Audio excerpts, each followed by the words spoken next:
क्या इस बार El Nino Bharat की खेती पर सबसे बड़ा हमला करने वाला है?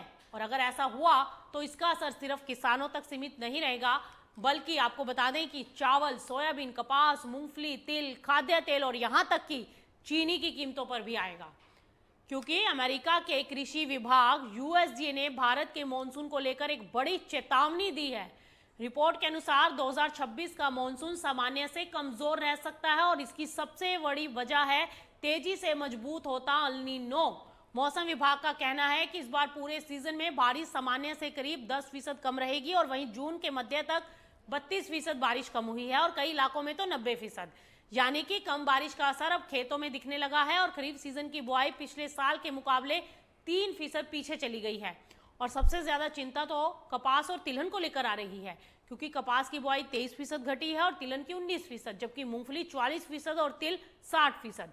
हालांकि धान, मक्का और दालों की बुआई में बढ़ोतरी है, लेकिन माना जा रहा है कि असली तस्वीर जुलाई और अगस्त की बारिश तय करेगी। और रिपोर्ट में एक और बड़ा दावा भी है कि अमेरिका की एनओए और यूरोप की अंतरिक्ष एजेंसी का ये कहना है कि इस बार का अल नीनो 1950 के बाद सबसे ताकतवर घटनाओं में से एक हो सकता है।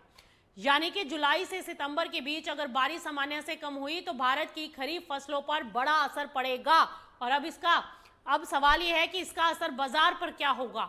अगर बारिश कमजोर हुई तो सोयाबीन, कपास, खाद्य तेल, दालें और चीनी जैसी एग्रीकल्चर कमोडिटीज की कीमतों में आग लग सकती है।